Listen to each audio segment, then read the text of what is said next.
Here's another discipline. We have financial advising. My discipline is a long-term care planning and insurance specialist. But we also then look at wills and trusts and estate planning. Because if your parents don't have in place powers of attorney, healthcare powers of attorney, the adult kids are going to be hamstrung in terms of what they can even do to help them. It becomes a very different kind of a process.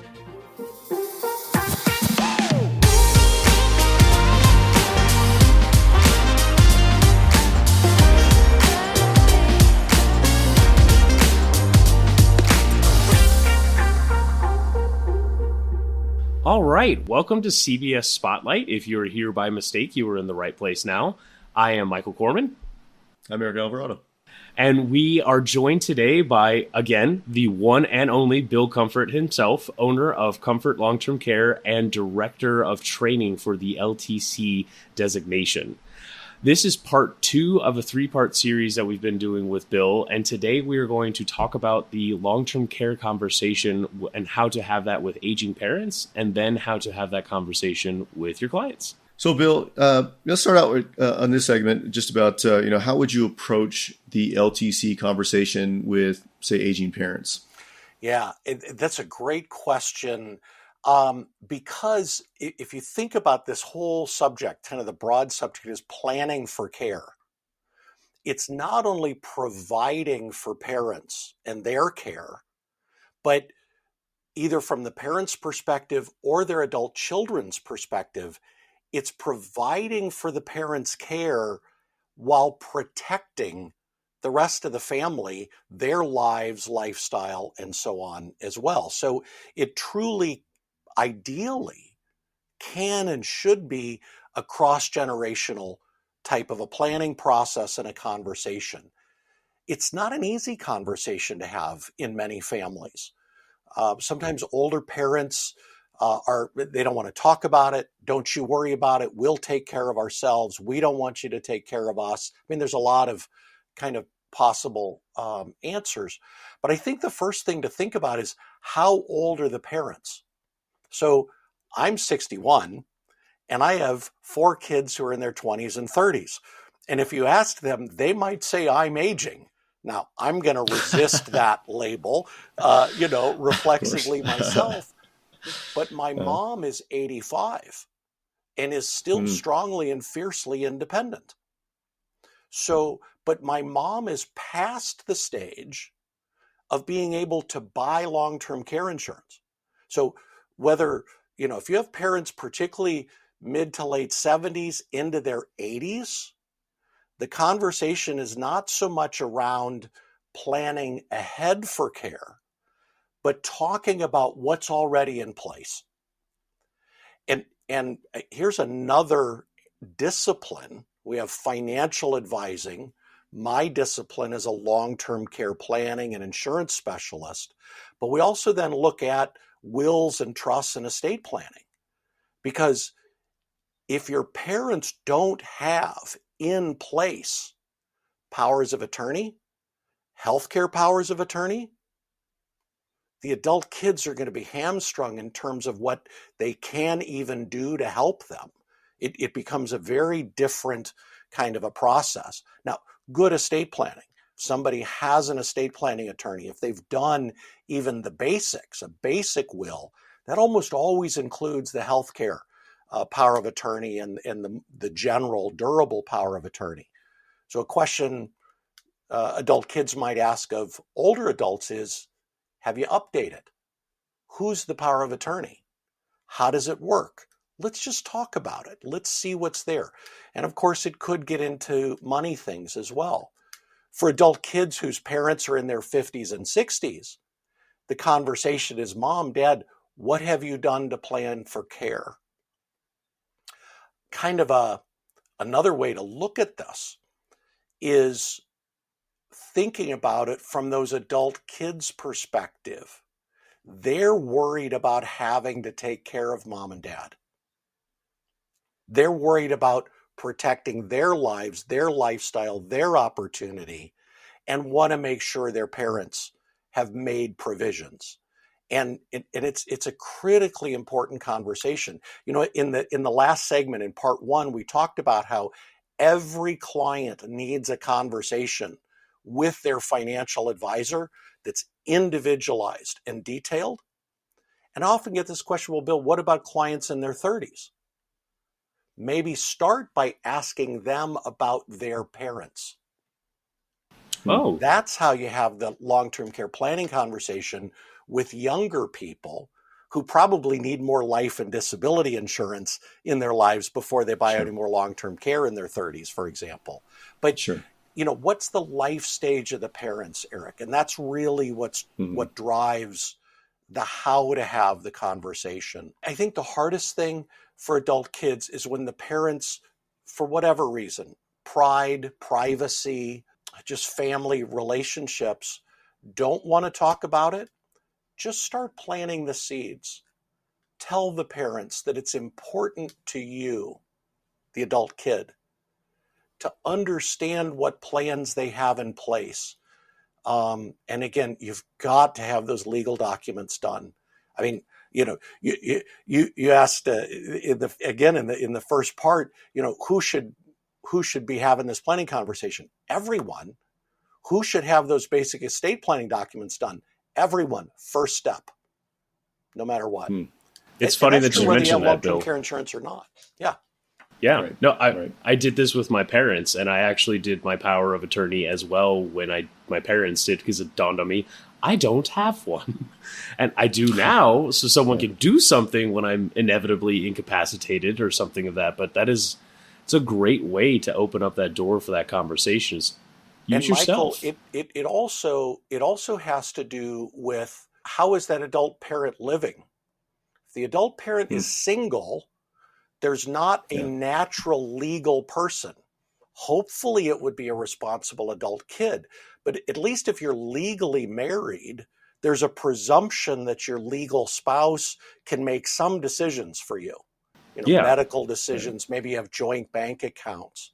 This is also true for couples that are not legally married, right? There's not a legal presumption of authority.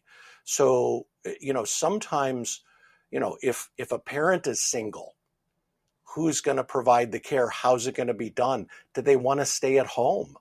Is there anyone around who can help manage that care in the parent's home? Because there's a single person doesn't have that built-in sort of supervisor of a spouse or partner that could be there. What about ex-spouses? How does that work?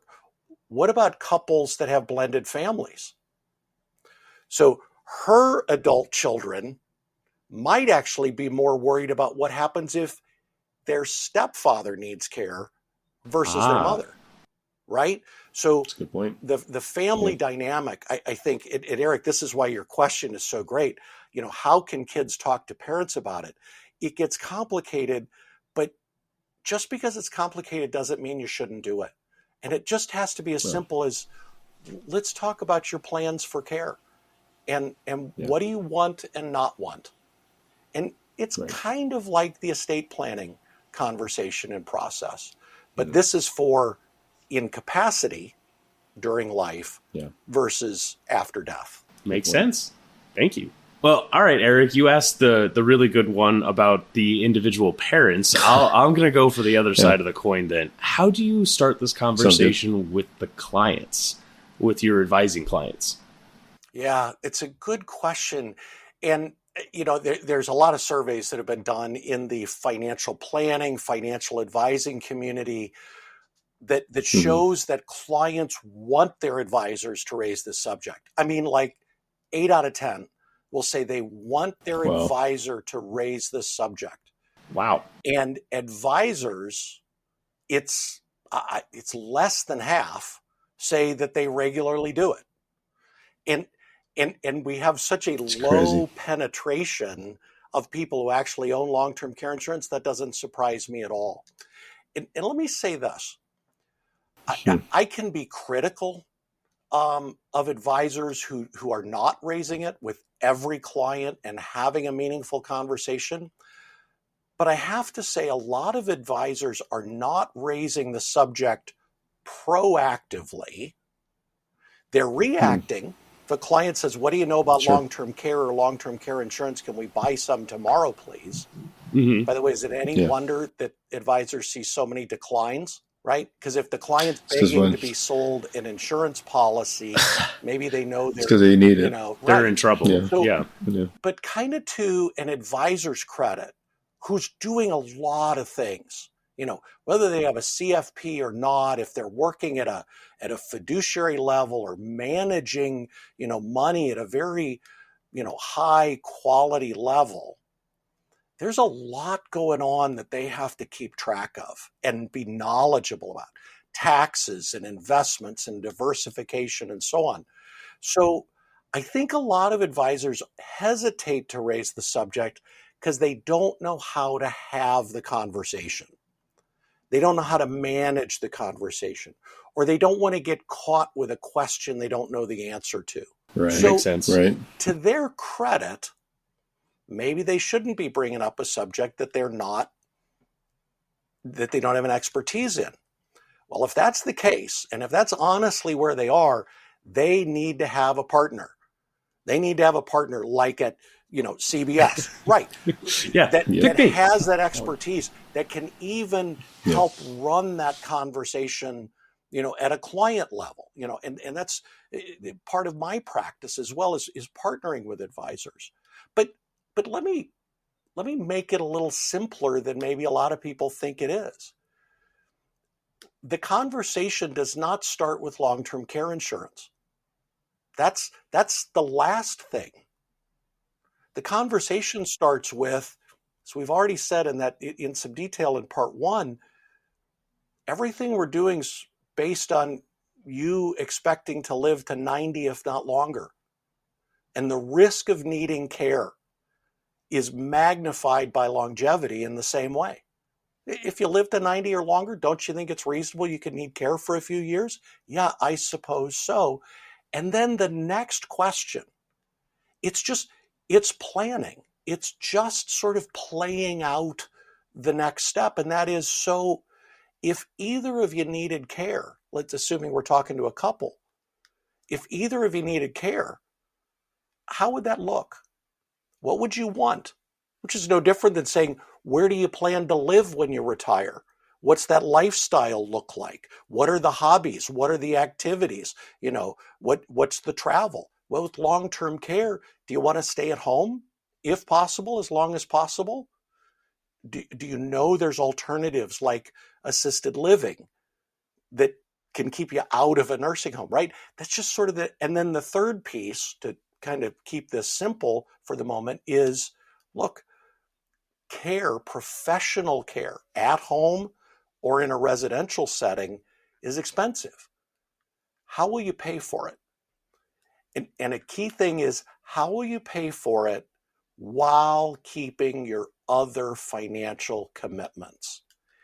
And what a good financial planner and financial advisor has already, they already know, for and with the client, what those other priorities are. Let me give you an example. Client has or is well on their way to having enough money, enough income to live the way they want to live in retirement. Mm-hmm. But if one of them needs care, home care today is $35 an hour, which is $6,000 a month plus, just for 40 hours a week. That's a full-time job for somebody, but it ain't 24/7. Mm-hmm. $6,000 a month for home care. Where will you get an extra $6,000 a month? It's particularly for couples where both, if not the still independent spouse, still wants to live a lifestyle. Now, maybe they co-insure some of it. And that's, I think in the planning conversation, advisors need to check some of their conventional wisdom at the door And one of those things is that this is a zero-sum decision, that somehow you're either going to buy long-term care insurance to cover 100% of everything, or you're just going to pay out of pocket for everything. And that's, It's if you stop and think that's not what about it, anyone's going for. exactly. So how do you have the conversation with clients? My same charge from the last segment that we did, just start talking about it. And if you need help with product detail, if you need help for a client that's maybe a little harder to manage with the subject, bring in a specialist, bring in a partner. The same way you refer tax expertise out or, legal expertise out. Don't be afraid to have someone else help you with that, because it really is, I believe, a specialty area at this point. Yeah. No, makes sense. Great response. Absolutely. Agree with you 100%. So in that same vein then, Bill, how do you ask a client what their long-term care plan of action is? I think one way to start is to just ask it the way you just asked me. Mr. and Mrs. Jones, I want to talk to you about a subject we've never addressed before, but is really critical to your long-term financial security. And that is, what is your long-term care plan of action? And I think if that's being done proactively, the advisor needs to be ready for a couple of things. One is the clients might say, what do you mean? The advisor might need to define a little bit what long-term care is. And it's not a place, it's the impairment.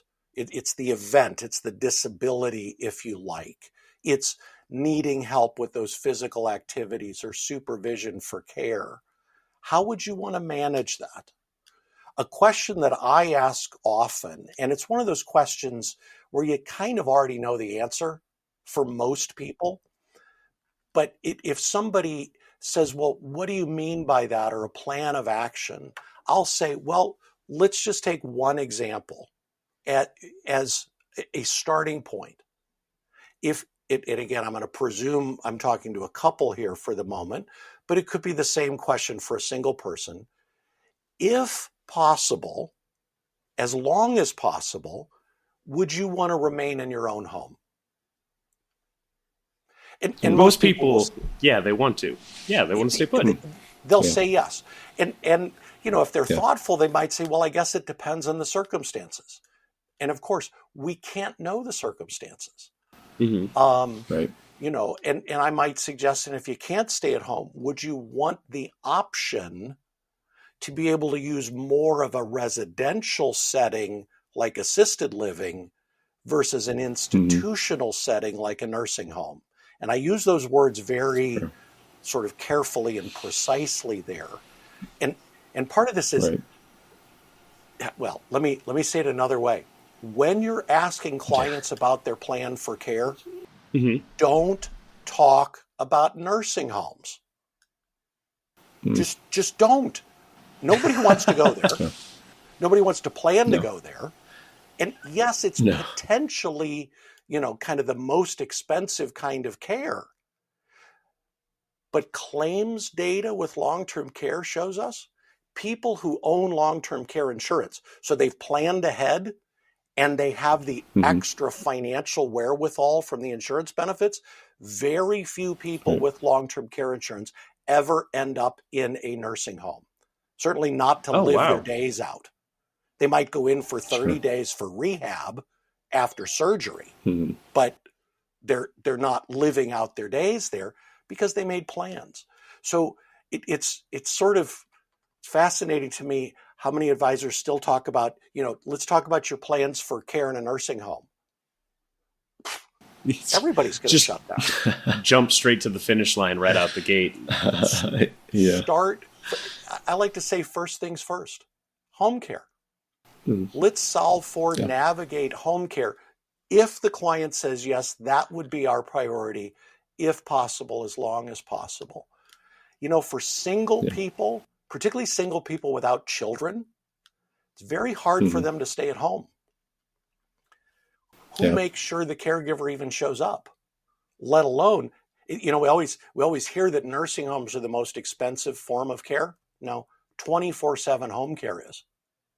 If you do the math, $35 an hour times 24/7 is like $20,000 a month. Wow. Now, somebody might want that. Sure. And then the sort of the transition question is, so how will you pay for it? Well, don't we have enough money? And listen, here's my advice to advisors. Play it out. Run it out. Plug it into the planning software as a new expense starting at age 80 for 4 or 5 years. Game it out. Is that what you would want? How would it work? How would you pay for it? You might have enough money, but let's examine it. I think, again, how do you start the conversation? You just start the conversation.